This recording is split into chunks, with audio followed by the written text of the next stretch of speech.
Uma vida com propósitos, de Rick Warren. Dia 3. O que dirige sua vida? Percebi que o que faz os homens correrem atrás do sucesso é a inveja.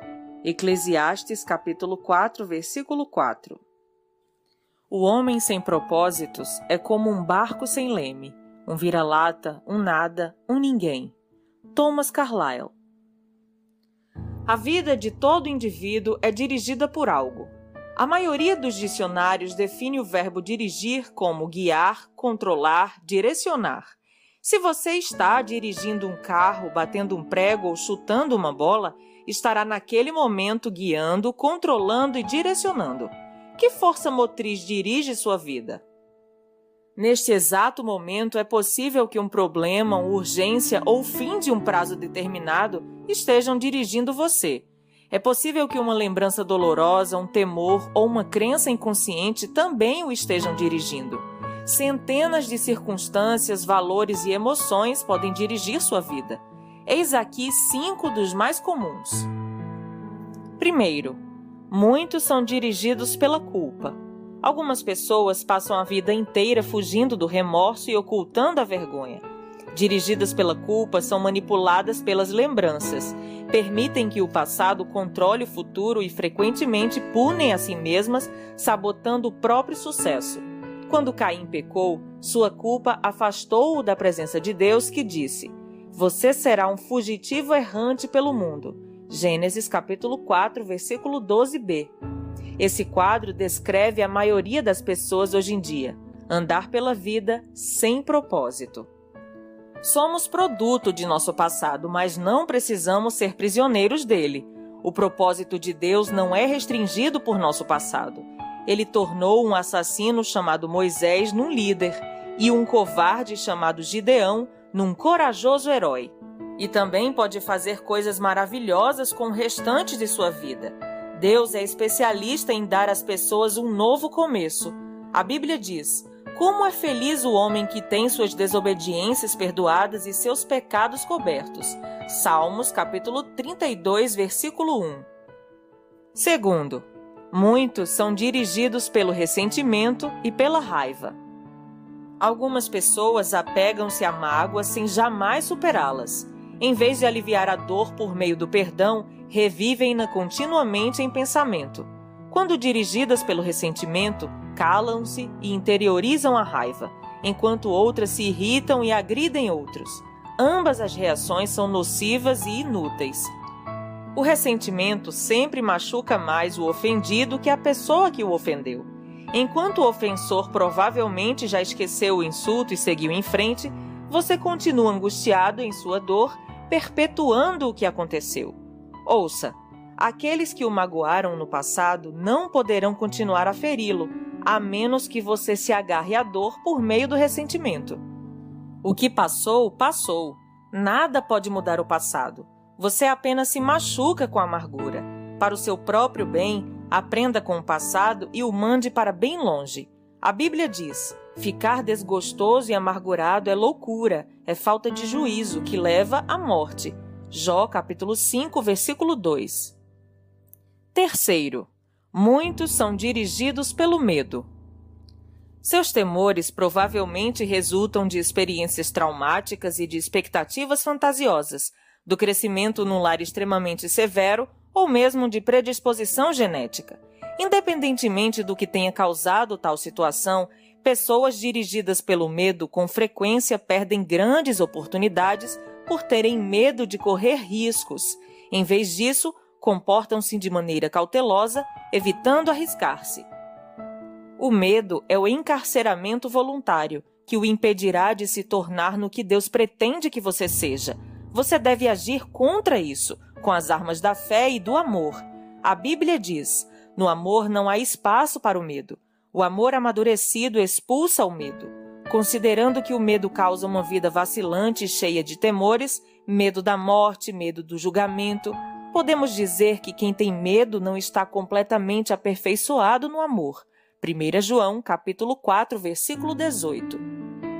Quarto, muitos são dirigidos pelo materialismo.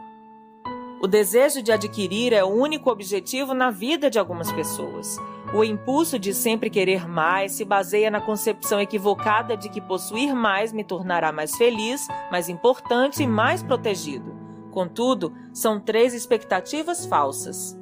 Os bens materiais trazem felicidade apenas temporária.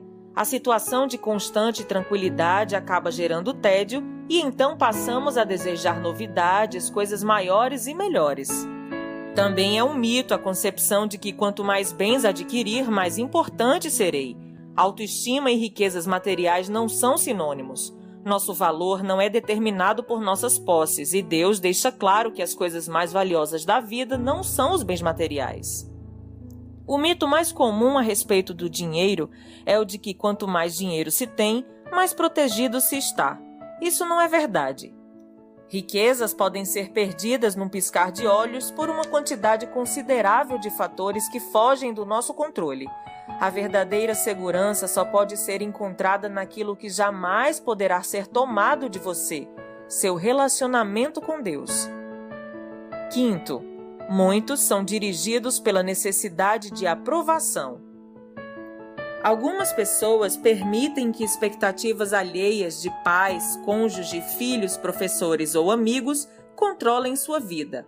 Muitos adultos ainda tentam ganhar a aprovação de pais que nunca estão satisfeitos.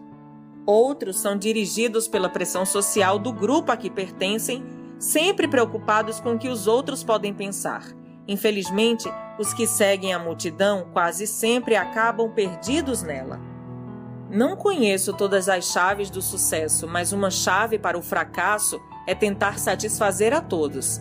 Ser controlado pela opinião dos outros é uma forma segura de jamais atingir os propósitos de Deus para a sua vida. Jesus disse: "Ninguém pode servir a 2 senhores." Mateus capítulo 6, versículo 24. Outras influências ainda podem dirigir sua vida, mas todas levam ao mesmo impasse. Potencial não aproveitado, estresse desnecessário e uma vida não realizada. Esta jornada de 40 dias mostrará como ter uma vida dirigida por propósitos, uma vida guiada, controlada e direcionada pelos propósitos de Deus. Nada é mais importante que conhecer os propósitos de Deus para a sua vida, e nada pode compensar o prejuízo de não os conhecer, nem o sucesso, nem as riquezas, nem a fama, nem os prazeres. Sem um propósito, a vida não passa de movimento sem sentido, uma atividade sem direção ou uma série de acontecimentos sem motivo. Sem um propósito, a vida é banal, mesquinha e inútil. As vantagens de uma vida dirigida por propósitos. Há 5 grandes vantagens em se viver uma vida com propósitos. Primeira, conhecer o propósito de sua vida faz com que ela tenha sentido. Fomos feitos para alcançar algum significado na vida. Por isso, tantas pessoas recorrem a métodos questionáveis, como a astrologia e a psicologia, para descobri-lo. Quando a vida faz sentido, você pode suportar quase tudo. Do contrário, ela se tornará insuportável. Um jovem na casa dos 20 anos escreveu: "Sinto-me um fracassado, pois luto para me tornar algo que nem ao menos sei o quê. Tudo o que sei fazer é sobreviver. Se um dia eu descobrir meu propósito, aí sim começarei a viver." Sem Deus, a vida não tem propósito. Sem um propósito, a vida não faz sentido. Sem um sentido, a vida não tem relevância nem esperança. Na Bíblia, diversas pessoas expressaram sua falta de esperança. Isaías queixou-se: "Tenho me afadigado sem qualquer propósito. Tenho gastado minha força em vão e para nada." Isaías capítulo 49, versículo 4a. Jó disse: "Meus dias são vazios e sem esperança." Jó capítulo 7, versículo 6.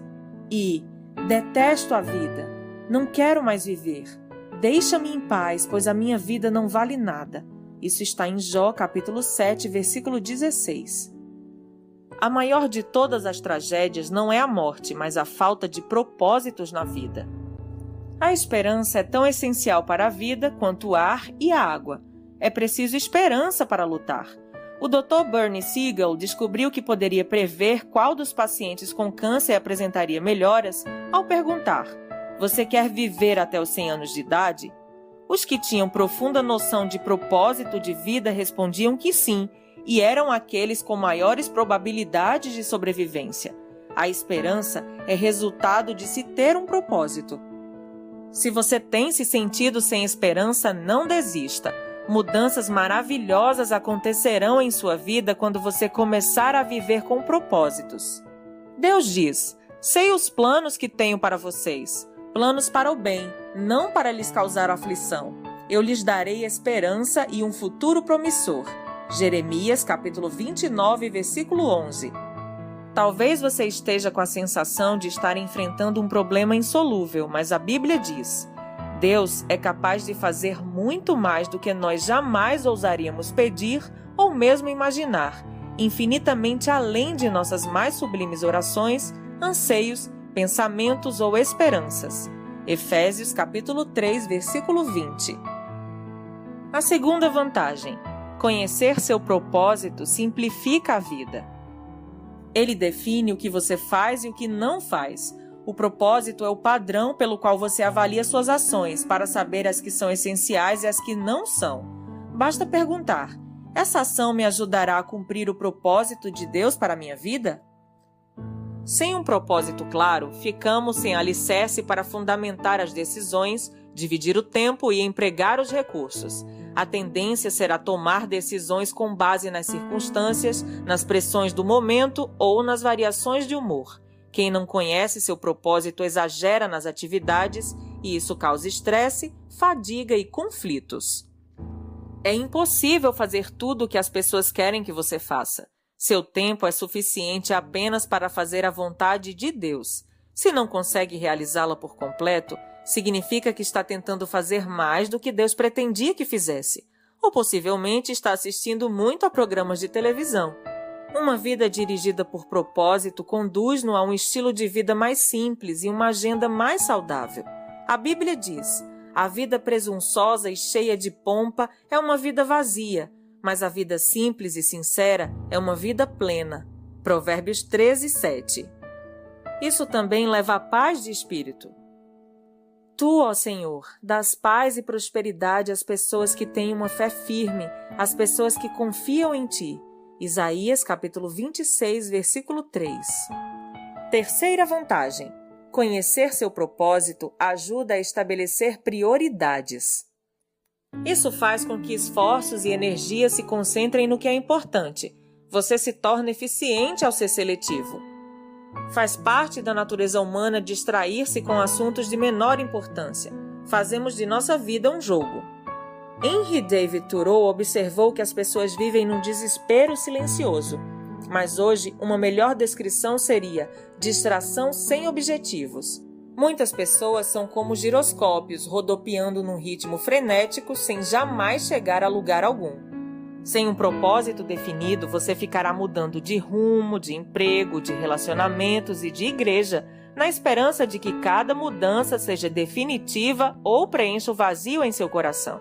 Você pensa: talvez seja diferente dessa vez. Mas isso não resolve o verdadeiro problema, que é a falta de foco e de propósito.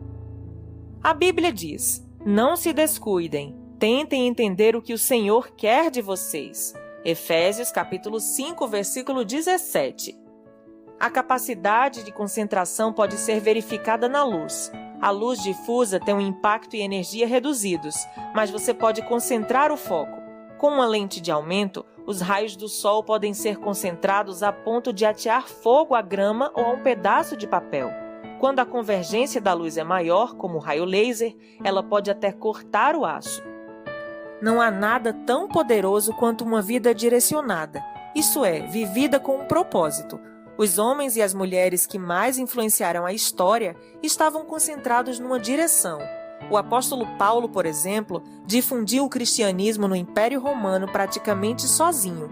Seu segredo era uma vida direcionada. Ele disse: estou concentrando minhas energias unicamente nisto, esquecer o que já passou e avançar para o que está à minha frente. Filipenses capítulo 3, versículo 13.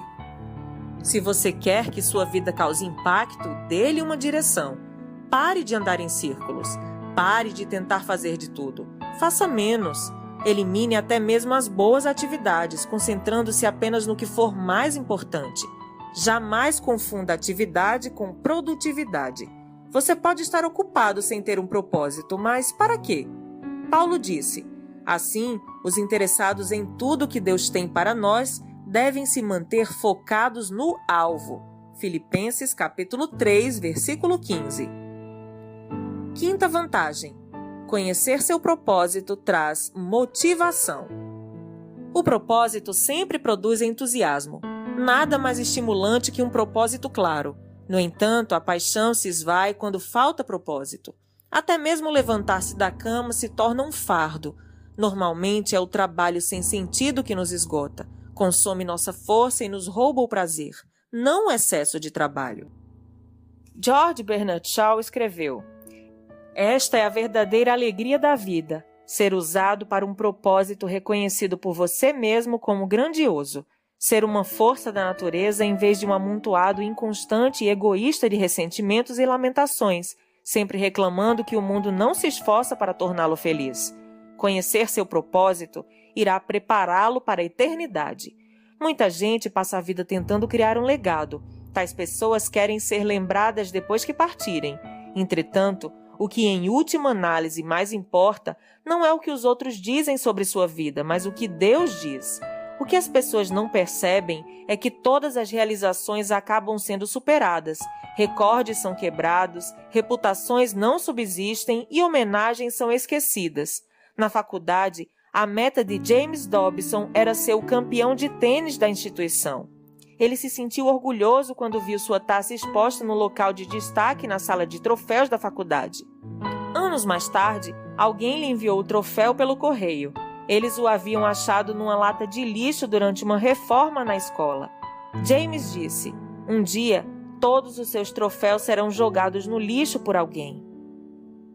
Viver para criar um legado é um objetivo sem perspectiva. Uma utilização mais sábia do tempo é construir um legado eterno. Você não foi posto nesse mundo para ser lembrado. Você foi colocado aqui a fim de se preparar para a eternidade. Chegará o dia em que você estará diante de Deus e Ele fará uma auditoria em sua vida, um exame final, antes que você ingresse na eternidade.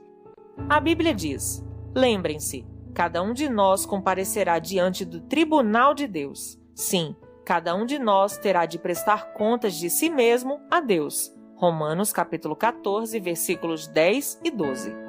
Felizmente, Deus quer que passemos no teste, por isso nos deu as perguntas antecipadamente.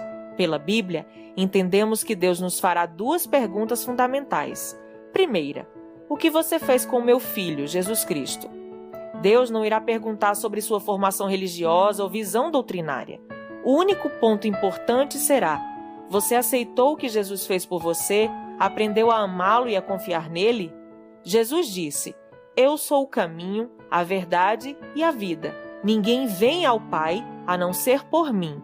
João capítulo 14, versículo 6. Segunda, o que você fez com o que eu lhe dei? Isto é, o que você fez com sua vida? Dádivas, talentos, oportunidades, energia, relacionamentos e recursos. Enfim, tudo que Deus deu a você. Gastou-os com você mesmo ou fez uso deles para os propósitos que Deus tinha para você? Prepará-lo para essas duas perguntas é o objetivo deste livro. A primeira irá determinar onde você passará a eternidade. A segunda determinará o que você fará na eternidade. Ao terminar esse livro, você estará pronto para responder a essas duas perguntas. Dia 3. Pensando sobre o meu propósito de vida. Tema para reflexão: viver com um propósito é o caminho para a paz. Versículo para memorizar: Tu, ó Senhor, dás paz e prosperidade às pessoas que têm uma fé firme, às pessoas que confiam em Ti. Isaías, capítulo 26, versículo 3. Pergunta para meditar: na opinião de minha família e de meus amigos, o que dirige a minha vida? E qual eu desejo que seja? Até o próximo áudio.